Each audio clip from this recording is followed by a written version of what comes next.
আসসালামু আলাইকুম ওয়া রাহমাতুল্লাহি তাআলা ওয়া বারাকাতুহু ইন্নাল হামদালিল্লাহ ওয়াস সালাতু ওয়াস সালামু আলা রাসূলিল্লাহ বা'দ ফাউযু বিল্লাহি মিনাশ শাইতানির রাজীম বিসমিল্লাহির রাহমানির রাহিম ইন্না আউওয়ালা বাইতিন উদিয়া লিন-নাসি লাল্লাযী বিবাক্কাতা মুবারাকা ওয়া হুদাল লিল আলামিন সাদাকাল্লাহুল আযীম। সুপ্রিয় দর্শক, দেশে কিংবা দেশের বাইরে যে যেখান থেকে দেখছেন এই মুহূর্তে আপনাদের প্রিয় চ্যানেল RTV, আপনাদের সকলকে স্বাগত জানাই, মোবারকবাদ জানাই। আমি ডক্টর ফখরুল আশিকি। শুরু করছি আপনাদের প্রিয় আয়োজন, আপনাদের সাথে নিয়ে আয়োজন প্রাণ নিবেদিত প্রশ্ন করুন। আপনারা জানেন যে সোশ্যাল মিডিয়াতে অনেকগুলো প্রশ্ন আপনারা করে থাকেন, তার মধ্য থেকে আমরা খুব সিলেক্টিভ, খুব প্রয়োজনীয়, আপনাদের জন্য কল্যাণকর প্রশ্নের জবাব দেওয়ার চেষ্টা করে থাকি। পাশাপাশি সমসাময়িক বিষয় নিয়ে কথা বলার চেষ্টা করে থাকি। প্রিয় দর্শক, আপনারা জানেন ইতিমধ্যে বাংলাদেশে বেশ কয়েকটি ফ্লাইট হাজিদেরকে নিয়ে চলে গেছে সেই মক্কায়। সে কাবার প্রান্তরে ছুটোছুটি করছে, লাব্বাইক বলছে হাজি সাহেবগণ। প্রিয় দর্শক, যে কাবার প্রান্তরে এতজন হাজি, লক্ষ লক্ষ হাজি যাচ্ছে, লাব্বাইক আল্লাহুম্মা লাব্বাইক বলছে, আসুন না সে কাবার ইতিহাস নিয়ে একটু কথা শুনি। হ্যাঁ প্রিয় দর্শক, আজকের বিষয়ে আমরা নির্ধারণ করেছি কাবার ইতিহাস। এ বিষয়ে কথা বলবেন ঢাকা বিশ্ববিদ্যালয় আরবি বিভাগের সাবেক চেয়ারম্যান অধ্যাপক ডক্টর আব্দুল কাদের। আসসালামু আলাইকুম ওয়া রাহমাতুল্লাহি ওয়া বারাকাতুহু। ওয়ালাইকুম আসসালাম ওয়া রাহমাতুল্লাহি তাআলা ওয়া বারাকাতুহু। স্যার কেমন আছেন? আলহামদুলিল্লাহ, আপনি কেমন আছেন? আল্লাহ শুকরিয়া আদায় করছি। আপনার তো অনেকবার সৌভাগ্য হয়েছে কাবার চত্বরে যাওয়া, কাবা ধরা, দোয়া করা। সে যে কি ফিলিংস, কি অসাধারণ একটা মুহূর্ত, যেটা আল্লাহ প্রেমিক মানুষদের, একজন মুমিন বান্দার সবচাইতে বড় স্বপ্ন, আমি কাবার ওখানে যেতে চাই। কারণ বিষ্ণু বলেছেন যে লা ইয়ারুদ্দুদ দুআ ফি মাকানিল কাবা, কাবার যে স্থানের কোনো দোয়া আল্লাহ ফেরত দেয় না। তো ইনশাআল্লাহ তাআলা স্যার আপনার কাছ থেকে জানতে চাইবো কাবার টোটাল ইতিহাস, কবে এই কাবা তৈরি করেছেন আল্লাহ, কিভাবে কতগুলো স্তরে আজ এই কাবা এখানে দাঁড়িয়ে আছে, যদি বলতেন। ধন্যবাদ। বিজ্ঞ উপস্থাপক চমৎকার বলছিলেন, কারণ আমাদের হৃদয়ের স্পন্দন যেখানে, বিশ্বের এমন কোনো মুসলমান নেই যার একটু ইচ্ছা জাগে না যে বাইতুল্লাহিল হারামের দিকে গিয়ে ওখানে একদম কাছ থেকে বাইতুল্লাহকে স্পর্শ করতে। কারণ সারাটি বছর তিনি নামাজ পড়েন, যে দিকে ফিরে নামাজ পড়েন, যেটা তার কেবলা। আল্লাহ আল্লাহ রাব্বুল আলামিন যে কেবলার দিকে ফিরে নামাজ পড়তে বলেছেন, সেই কেবলাটাকে একদম কাছ থেকে দেখবেন এবং সেখানে গিয়ে প্রাণ খুলে কিছু কথা বলবেন, আল্লাহর কাছে ফরিয়াদ করবেন, রোনাজারি করবেন। এবং ওই জায়গাটা যেখানে চতুর্দিকে শুধু বরকত এবং মুস্তাজাবুদ দাওয়া, যেখানে দোয়া কবুল হয়, সেই জায়গাতে গিয়ে আল্লাহর কাছে বলবেন। এই কাকুতি বিনতি করার মতো মানুষ পৃথিবীতে বহু আছে, বিশেষ করে মুসলিমরা যারা এটা লালন করে। তো আমরা এই যে হজের মৌসুমে ইতিমধ্যে আমাদের দেশে প্রায় 14,000 হাজি অলরেডি চলে গেছেন, মাশাআল্লাহ। আরও প্রতিদিন যাচ্ছেন, অসংখ্য ফ্লাইট যাচ্ছেন। তাদের প্রথম কাজটাই গিয়া সেখানে ফরজ উমরা আদায় করা। তো মূল কাজটা কি? মূল কাজটা হলো তোয়াফে বাইতুল্লাহিল হারাম, তার মানে আল্লাহর ঘরটাকে তোয়াফ করা। এই আল্লাহর ঘর কোত্থেকে, তার ইতিহাস কি, এটা যদি আমরা জানতে পারি তাহলে আমাদের মধ্যে এই কিউরিসিটিটা আরও বেশি জাগবে যে আল্লাহ রাব্বুল আলামিন কেমন করে এই ঘরটা তৈরি করার ব্যবস্থা করলেন এবং কাদের দ্বারা প্রথম শুরু করলেন এবং পর্যায়ক্রমে কীভাবে এটা আমাদের কাছে এই পর্যায়ে আসলো।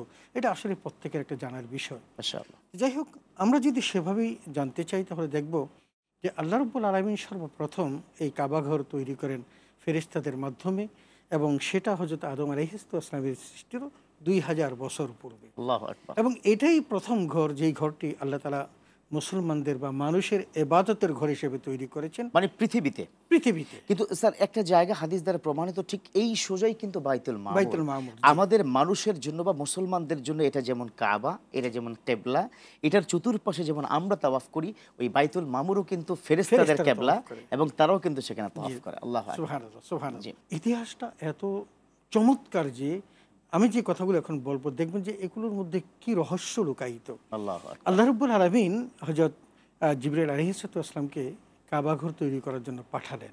এখন হযরত জিবরাইল আলাইহিস সালাম সেখানে গেলেন, গিয়ে দেখলেন শুধু পানি আর পানি। আল্লাহ। এই বিষয়টা কোত্থেকে আসলো? হযরত রাসূল আকরাম সাল্লাল্লাহু আলাইহি ওয়াসাল্লাম যখন কাবাঘরের ইতিহাস বলছিলেন, তখন জনৈক সাহাবী রাসূলকে প্রশ্ন করেছেন, হে আল্লাহর রাসূল, তাহলে এখানে এসে জিবরাইল যখন দেখলেন যে এখানে শুধু পানি আর পানি, তাহলে কাবাঘর হলো কেমন করে? নবীজি সাল্লাল্লাহু আলাইহি ওয়াসাল্লাম তখন তার বর্ণনা দিচ্ছেন এভাবে যে হযরত জিবরাইল আলাইহিস সালাম যখন আসলেন আর এসে দেখলেন শুধু পানি আর পানি, আল্লাহকে বললেন, হে আল্লাহ, আমি কাবাঘর কোথায় তৈরি করব? কোনো মাটির স্পর্শ নাই, আমি কোথায় কাবাঘর তৈরি করব? আল্লাহ রাব্বুল আলামিন বললেন যে, হে জিবরাইল, তোমার 6000 পাখা আছে, তুমি এই পাখাগুলো দিয়ে বাড়ি দাও পানির মধ্যে, তিনি তার এই ৬,০০০ পাখা দিয়ে যখন বাড়ি দিলেন, তখন একের পর এক ঢেউ শুরু হতে লাগলো।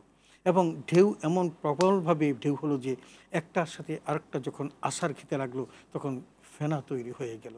এবং এই ফেনাগুলো যখন জমাট বাঁধলো, একটা জায়গায় যখন জমাট বাঁধলো, হযরত জিবরাইল আলাইহিস সালাতু ওয়াস সালাম সেই জায়গাটাকে সংরক্ষণ করলেন, এবং সেখান থেকেই কিন্তু মাটির উৎপত্তি। এবং আল্লাহ। এইটা একদম পৃথিবীর মধ্যখানে আল্লাহ রাব্বুল আলামিন তার এই কাবাকে তৈরি করলেন। এবং এই পর্যায়ক্রমে এই ঘটনাগুলো ঘটার মধ্য দিয়েই আমরা বাইতুল হারামকে পেয়েছি।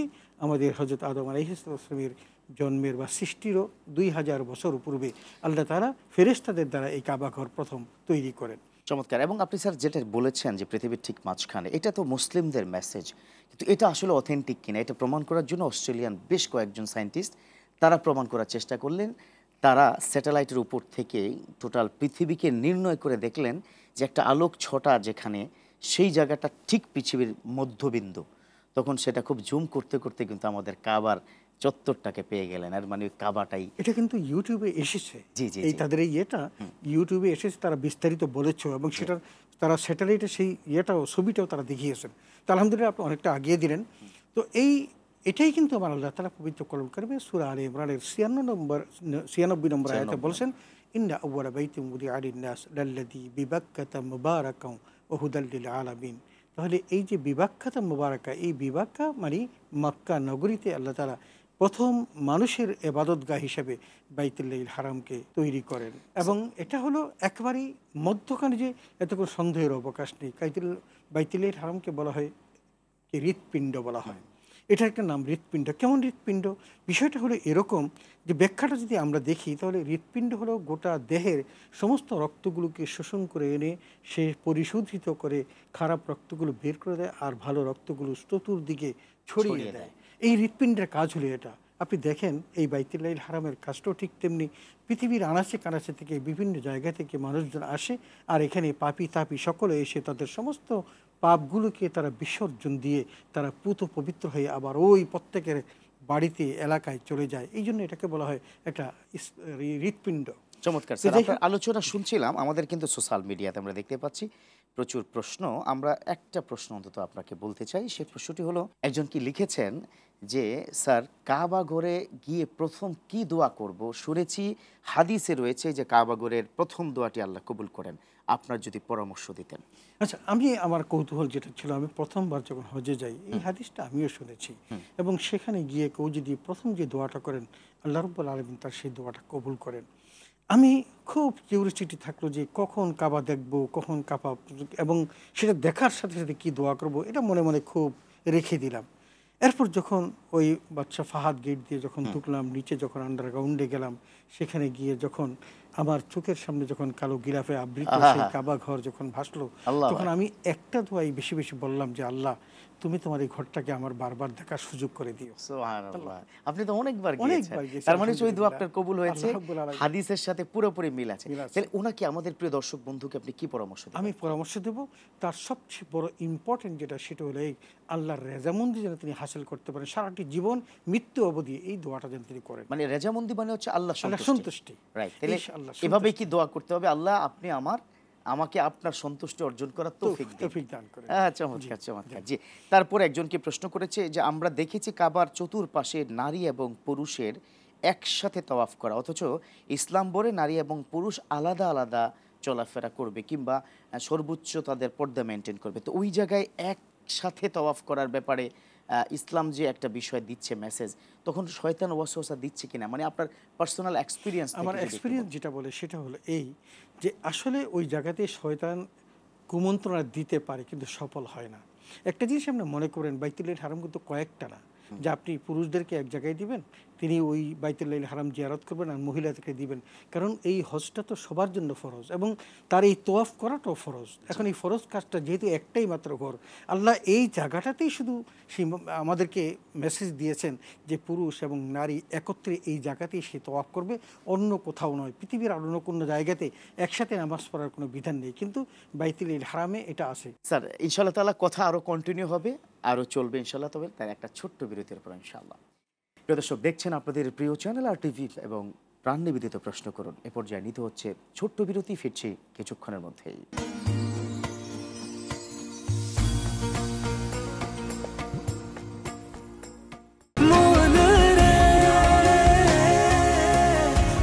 এভাবে ভরপুর বেঁচে থাকাটাই জীবন, আর জীবনের স্বাদের অনিবার্য সঙ্গী প্রাণ।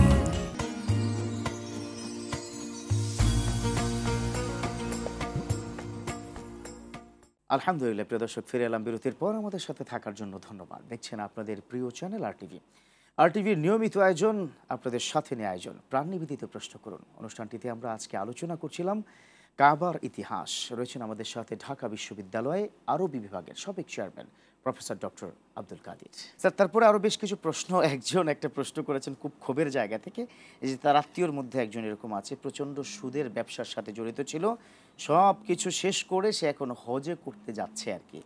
ওই ব্যক্তিকেও কি আল্লাহ মাতাফে, অর্থাৎ কাবার চত্বরে কি ক্ষমা করে দিবেন? আসলে আমি যেটা বুঝি সেটা হলো এটা আমি বুঝি না, আমি হাদিসের কথাটাই বলছি। উনি প্রথমত কথা হলো যে উনি আসলে এই হজের যে টাকাটা তিনি সংগ্রহ করেছেন, এটা কি তার একেবারে নির্ভেজাল টাকা নাকি তার সুদের টাকা? একজন মানুষ কোনো ইবাদত করতে গেলে যে যখন বুঝে, পাগল ছাড়া এই কাজ করে না, যেই ব্যক্তির একটু সামান্যতম বুঝ জ্ঞান আছে, সে তার ওই ভালো কাজটা করার জন্য ভালো টাকাটাই ব্যবহার করেন, ইউজ করেন। হতে পারে তার এই টাকাটা এমন যে অন্য যত কাজকর্ম করে সেটার মধ্যে সুদের সম্পর্ক থাকতে পারে, কিন্তু তিনি যেই টাকাটা দিয়ে হজ করতে যাচ্ছেন এটার সাথে কোনো সুদের সম্পর্ক নেই। এটা একটা জবাব। 2 নম্বর জবাবটা হলো যে এই মানুষটা যদি আমরা বলি এরকম, রাসূল আকরাম সাল্লাল্লাহু আলাইহি ওয়াসাল্লামের একখান বড় হাদিস, এবং সেই হাদিসটা এই হজ সম্পর্কিত এবং তওয়াফ সম্পর্কিত, সেটা হলো হালাল উপার্জনের কথা বলতে গিয়ে বলছেন, কোনো একজন ব্যক্তি পৃথিবীর কোনো দূর দূরান্ত থেকে তিনি সফর করে বাইতুল হারামে গিয়েছেন এবং সেখানে একদম মাথাপের মধ্যে তিনি তওয়াফ করতেছেন এবং আল্লাহর কাছে ইয়ামাদ্দে ইয়াদাইহি, তার দুটো হাত ছড়িয়ে দিয়ে আল্লাহর কাছে তিনি ফরিয়াদ করতেছেন। রাসূল বলতেছেন যে মাল আবু হারামুন মালবাসু হারামুন মাতামু হারামুন ও গাদাবিল হারাম কাই মতুস্তাব দাওয়াতু। বলছে যে ওই ব্যক্তির পোশাক পরিচ্ছদ খাদ্য সব যদি হারাম হয় তাহলে কেমন করে তার দোয়াটি কবুল হবে? এখন আমাদের বিবেচ্য বিষয় হলো ওই ব্যক্তি, প্রথমত আমাদের যেহেতু জানা নেই, এই সন্দেহ আমরা করব না যে তিনি হজের টাকাটা ওই তার হারাম পয়সা দিয়ে করেছেন। হ্যাঁ, যদি হারাম পয়সা দিয়ে তিনি করে থাকেন তাহলে রাসূল আকরাম সাল্লাল্লাহু আলাইহি ওয়াসাল্লামের ওই হাদিস তার জন্য প্রযোজ্য হয়ে যাবে। তিনি মাতাপের মধ্যে দাঁড়িয়ে থেকে, একটা জিনিস খেয়াল করবেন, মাতাপ, আপনিও বলেছেন মাতাপটা হলো দোয়া কবুলের জায়গা, 1। 2 নম্বর হলো আল্লাহ তাআলা কোনো মুসাফিরের দোয়াকে বিফলে দেন না। ওই ব্যক্তি একদিকে মুসাফির, অন্যদিকে মাতাপের মধ্যে ইয়ামুদ্দে ইয়াদাইহি, তার দুটো হাত ছড়িয়ে দিয়ে আল্লাহকে ডাকতেছেন, কিন্তু রাসূল সাল্লাল্লাহু আলাইহি ওয়াসাল্লাম বলছেন যে তার খাদ্য হারাম, তার পোশাক পরিচ্ছদ হারাম, তাহলে কেমন করে আল্লাহ কবুল করবেন? তাহলে বোঝা যাচ্ছে তার ইবাদত কবুল হবে না। এক কথায়, যদি কোনো কারণে তার হারাম ইনকাম দিয়ে সে হজে যায়, সে মাতাফে বা কাবাগরের মধ্যে যদি বাদশা তাকে ঢুকতে দেয়, কাবাগরের মধ্যে বসে আপনি দোয়া করবেন, তাও তার দোয়া কবুল হবে না। তার মানে হচ্ছে আপনি যেটা বলতে চাচ্ছেন, যে কোনো ইবাদতের ক্ষেত্রে পূর্ব শর্ত হচ্ছে হালাল উপার্জন, এছাড়া কোনো উপায় নেই। তাহলে আমরা মনে হয় মানে কোনোভাবে প্রিয় দর্শক কাউকে ডিসঅ্যাপয়েন্টেড করব না, আমরা মনে হয় কাউকে অনুৎসাহিত এভাবে করব না। আরে তুমি সারা জীবন অন্যায় করেছো, সারা জীবন অপরাধ করেছো, এখন এই টাকা দিয়ে হজে যাচ্ছ, আমার মনে হয় এটা বলতে পারি না। আমি আপনাকে আরেকটা সম্পূরক কথা বলি, সেটা হলো যে আমরা সকলেই জানি যে শয়তান আমাদেরকে ওয়াসওয়াসা দেন, প্রতিনিয়ত দিয়ে যাচ্ছেন। একজন মানুষ 60-70 বছর পর্যন্ত শয়তান ওয়াসওয়াসার মধ্যে থেকেছে, কিন্তু তিনি কোনোভাবে তিনি হজে যাওয়ার একটা ব্যবস্থা করলেন, আল্লাহ তাকে হজে যাওয়ার জন্য একটা সুযোগ তাকে করে দিলেন, তিনি গেলেন।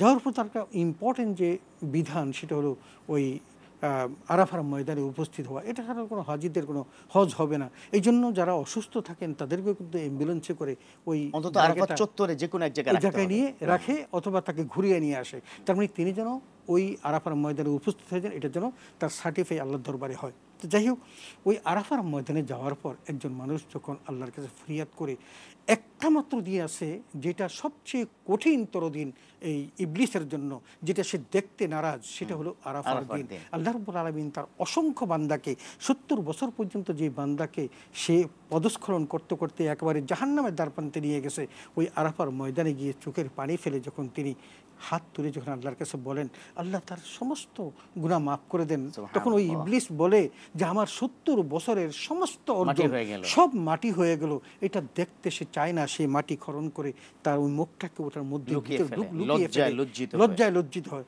তার মানে তাহলে তো ওই মানুষটা হয়তো এমনও তো হতে পারে যে ওখানে গিয়ে আরাফার ময়দানে কাঁদার পর আল্লাহর উপরে তার জীবন এভাবে ভরপুর বেঁচে থাকাটাই জীবন, আর জীবনের স্বাদের অনিবার্য সঙ্গী প্রাণ। সবগুলো মাফ করে তবে দিতে স্যার পারে। হকুল ইবাদ যদি কেউ নষ্ট করে, সে আরাফা নয়, সে মানে সর্বোচ্চটুকু যদি উজাড় করে দেয়, তাও মনে ক্ষমা হবে না। এটা যদি আপনাকে এইভাবে বলি, রাসূল আকরাম সাল্লাল্লাহু আলাইহি ওয়াসাল্লাম তার সাহাবীদেরকে প্রশ্ন করেছেন মানিল মুফলিস, মুফলিসকে মানে নিঃস্বকে। তো সাহাবায়ে-কেরাম বিভিন্ন উত্তর দিলেন, বললেন যে যার সন্তানাদি নেই, কার অর্থবিত্ত নেই, এভাবে বিভিন্ন প্রশ্নের উত্তর যখন দিলেন, রাসূল আকরাম সাল্লাল্লাহু আলাইহি ওয়াসাল্লাম বললেন যে আসলে মুফলিস তো সে নয়, বরং মুফলিস হলো ওই ব্যক্তি যেই ব্যক্তিটি আল্লাহর হক শতভাগ আদায় করেছে। তার মানে এটাও কিন্তু আল্লাহর হক। আপনি যে তওয়াফ করলেন, আপনি যে আরাফার ময়দানে গেলেন, এটা আল্লাহর হক, মানুষের হক না। কিন্তু বলছে যে সে শতভাগ আল্লাহর হক আদায় করে সে কিয়ামতের ময়দানে উঠছে। আল্লাহ রাব্বুল আলামিন তার আমলনামাটা দেখে খুশি হয়ে, কারণ আল্লাহর সব কাজ তো তিনি করেছেন, আল্লাহ তাকে বললেন যাও তুমি জান্নাতি। লোকটা খুশি মানে জান্নাতের দিকে রওনা দৌড়াচ্ছে। হচ্ছেন। পথিমধ্যে তাকে একজন আটকিয়ে বললেন, ভাই কোথায় যাবো? জান্নাতে।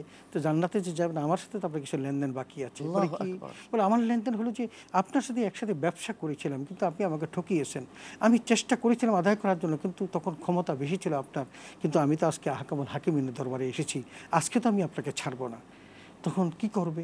বলে যে তোমার এখানে তো সব দোকান, ওখানে তো বিনিময় ওই নেক আমল ছাড়া আর কিছু নেই। তার নেক আমল দিবে, সে তাকে দিয়ে আরেকটু আগাবে, আবার আরেকজন তাকে ধরবে।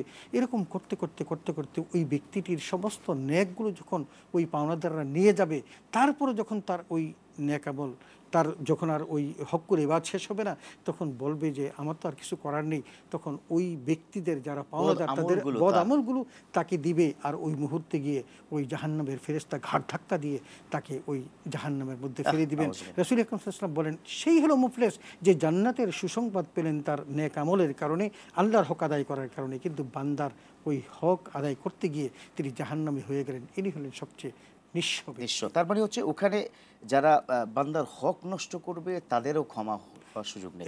স্যার আমরা একটা জায়গায় কিন্তু ছিলাম, সেটা হচ্ছে জিবরিল আমিন, তিনি তার 600 ডানা পাখনা দিয়ে তিনি ওই মানে ঢেউগুলো তৈরি করে ফেরা দিয়ে সেখানে কাবাগর তৈরি করলেন। এখন প্রশ্ন হলো, মানব জাতির পক্ষ থেকে সর্বপ্রথম এই কাবাগর সংস্কার কে করেছেন বা তৈরি করেছেন? আমরা সংস্কারের দিকে যদি যাই, সর্বপ্রথম মানুষের মধ্যে সংস্কার করেন হযরত আদম আলাইহিস সালাতু ওয়াস সালাম। তাকেই আল্লাহ তাআলা বলেছেন যে তুমি এই কাবাঘর সংস্কার করো এবং এটার মধ্যে তুমি তওয়াফ করবা।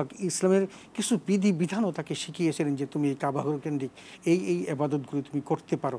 আসলে একটা বিষয় হলো কি, আমরা হযরত আদম ইসলামের ইতিহাস যতটুকু জানি, আল্লাহ তাআলা হযরত আদম ইসলামকে যখন লা তাকরাবা হাযিহি শাজারা বললেন, এই একটা ছোট্ট ভুলের কারণে, আমরা যদি এটা নিজের জীবনের জন্য যদি আমরা পাথর হিসেবে ধরে নিই যে এই ছোট্ট একটা ভুলের জন্য যদি 350 বছর পর্যন্ত হযরত আদমকে কাটতে হয়, পৃথিবীর প্রথম মানবী দুইজনকে, একজনকে জেদ্দা আরেকজনকে ওই শ্রীলঙ্কা ফেলে দেওয়া হয়, তারা খুঁজতে খুঁজতে আবার 350 বছর পর তারা এই আরাফার ময়দানে দুজনের সাক্ষাৎ হয়। এই যে ইতিহাসগুলিকে যদি আমরা বিশ্বাস করি এবং এগুলোকে যদি বিশ্বাসের মধ্যে আনি, তাহলে আমাদের মনে করতে হবে যে আল্লাহ রাব্বুল আলামিন তার প্রিয় বান্দাদের সামান্যতম অপরাধগুলো ক্ষমা করেন নাই, অথচ প্রতিনিয়ত আমরা কত অপরাধ করে যাচ্ছি। আল্লাহু আকবার। অবশ্যই দোয়াটা কিন্তু আমাদের জন্য শিক্ষা। রব্বানা যালামনা আনফুসানা ওয়া ইল্লাম তাগফির লানা ওয়া তারহামনা লানাকুনান্না মিনাল খাসিরিন। আল্লাহ তাআলা, এটা তার একটা তওবা। কিন্তু আমরা তওবার অনেকগুলো শব্দ জানি, তো হযরত আদম ইসলামের তওবা হলো এটা। আর হযরত উনি ওখান থেকে তো মানে নিক্ষিপ্ত হয়েছেন পৃথিবীতে, তারপর তিনি কিভাবে এসে কাবাগর নির্মাণ? তিনি কাবাগরে রাসূল আকরাম সাল্লাল্লাহু হাদিস বলে তিনি পায়ে হেঁটে 70 বার হজ করেছেন। আল্লাহু আকবার। 70 বার পায়ে হেঁটে, আর এমনি অসংখ্যবার তো তিনি তার যাওয়ার অনেক ইতিহাস আছে। তো যাই হোক, আমরা হাদিসে পেয়েছি তিনি 70 বার পায়ে হেঁটে তিনি ওই ইয়াতে গিয়েছেন, এই কাবাঘর তওয়াফ করেছেন। তো প্রথম যিনি মানুষের মধ্যে সংস্কার করেন তিনি হলেন হযরত আদম আলাইহিস সালাতু ওয়াস সালাম। তারপরে তার ছেলে শীস আলাইহিস সালাতু ওয়াস সালাম, তিনিও কিন্তু আরেকবার কাবাঘর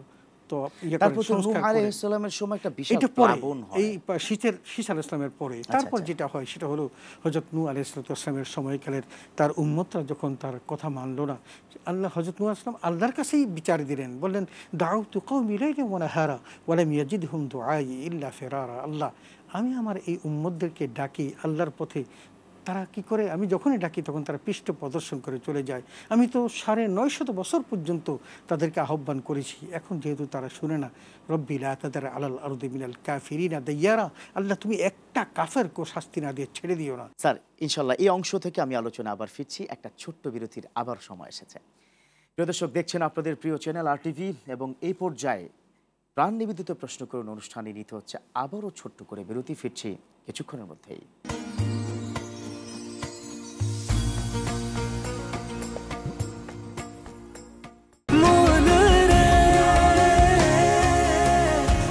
এভাবে ভরপুর বেঁচে থাকাটাই জীবন, আর জীবনের স্বাদের অনিবার্য সঙ্গী প্রাণ।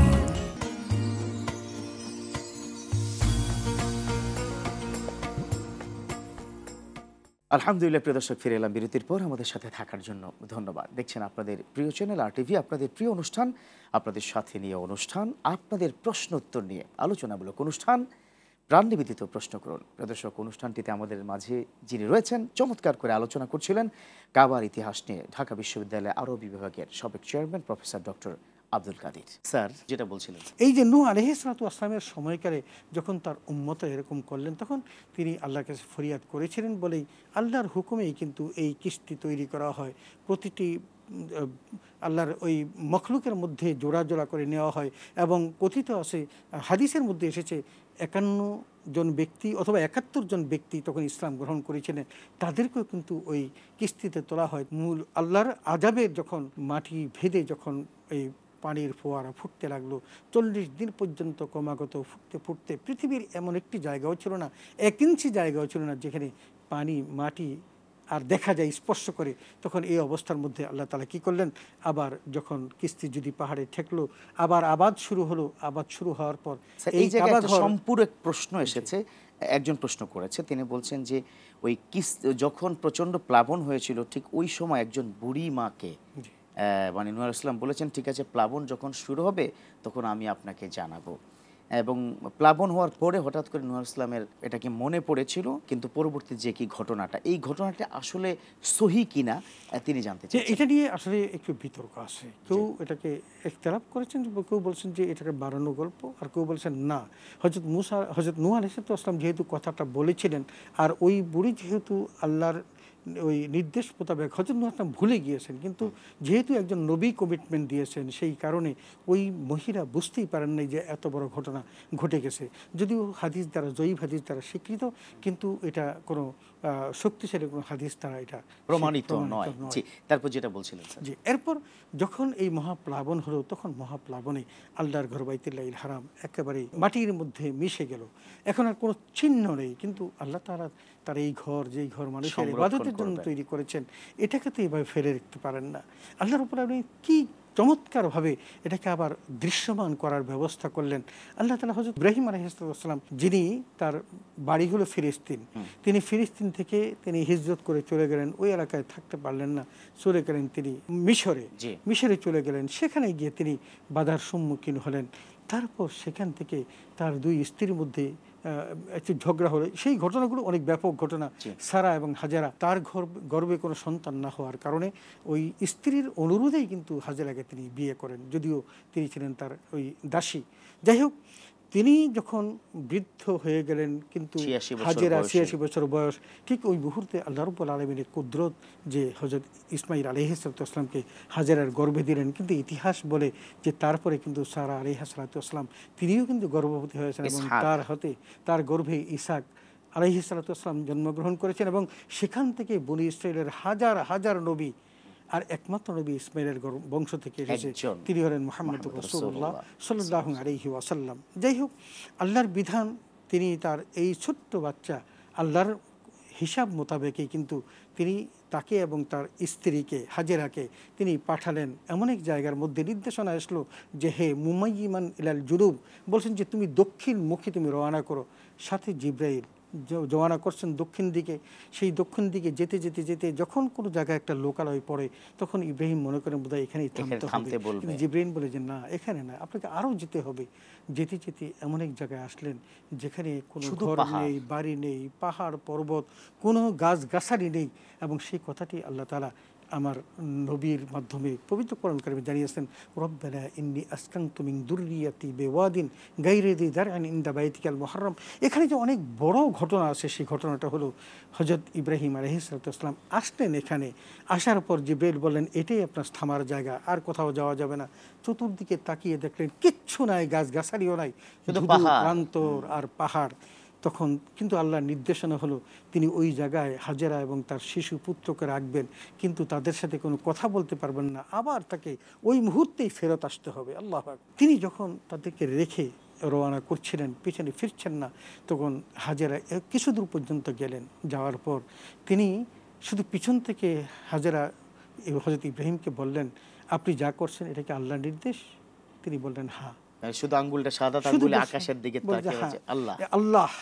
এই কথা শোনার সাথে যে পৃথিবীর মধ্যে আর কোনো এমন রমণী কি পাওয়া যাবে যে শুধু চুপ হয়ে আল্লাহর যায়। নির্দেশ বলার সাথে সাথে একটি পা একটি কদম আর তিনি আগালেন না, তিনি ওখানেই থেকে গেলেন। যখন তিনি কতদূর যাওয়ার পর যখন মনে হলো যে এখন আমি পিছনে ফিরে তাকালে হয়তো আমার স্ত্রীর সন্তানকে দেখা যাবে না, তখন তিনি ইব্রাহিম পিছনে ফিরে তাকিয়েছিলেন এবং তাকিয়ে আল্লাহর কাছে ফরিয়াদ করেছেন, রব্বানা ইন্নী আসকানতু মিন যুররিয়াতি বিওয়াদিন গায়রি যি যারইন ইনদা বাইতিকাল মুহাররম রব্বানা লিয়াকিমুস সালাহ। দেখছেন, ওখান থেকে ওয়াজআল আফিদাতাম মিনান নাসি তাহবি ইলাইহিম। আপনি দেখেন হযরত ইব্রাহিমের একটা ফরিয়াদ আমার আল্লাহ তাআলা বিফলে দেন নাই, প্রত্যেকটা ফরিয়াদ কবুল করেছেন তিনি। তাহলে বোঝা গেল কাবাঘর দেখা যায় না, তখনও কিন্তু কোনো কাবার কোনো নিদর্শন নেই, কিন্তু তিনি বললেন রব্বানা লিয়াকিমুস সালাহ, হে আল্লাহ আমি এখানে যে রেখে যাচ্ছি কারণ উদ্দেশ্য হলো নামাজ কায়েম। কোথায় নামাজ কায়েম করবে? নিশ্চয়ই মহান রব তাকে এমনভাবে তালকিন দিয়েছেন যে এখানেই কাবা ঘর, কোথাও লুকাই। অনেক অনেক ধন্যবাদ, জাযাকুমুল্লাহ খায়র। আপনাকে ধন্যবাদ, আর ধন্যবাদ আরটিভির সকল কলাকুশলীকে যারা আমাদেরকে সুন্দর কথাগুলো বলার সুযোগ করে দিয়েছেন। আপনারা এতক্ষণ ধরে যারা ছিলেন আরটিভির সাথে, আপনাদের ছোট্ট একটা কবিতার লাইন শোনাতে চাই। বাংলাদেশের পথিক আমি কাবার ঘরে যাই, যেথায় সারা জাহান মিশে গেছে হজের কাফেলায়। এই হজের কাফেলা আমরা যেতে চাই, কাবার প্রান্তরে আমরা একটু তাওয়াফ করতে চাই, যে জায়গাতে কোনোভাবে আপনার দোয়া বিফলে যাবে না, আজ হোক কাল হোক সে দোয়া কবুল হবে। প্রিয় দর্শক, আসুন আল্লাহর কাছে আমরা দোয়া করি, আল্লাহ যেন কাবার প্রান্তরে একটু যাওয়ার সুযোগ করে দেয়। সেই প্রত্যাশায় প্রাণ নিবেদিত প্রশ্ন করুন আজকের মতো এখানে শেষ করছি। আবারও কি দেখা হচ্ছে। আল্লাহ হাফেজ।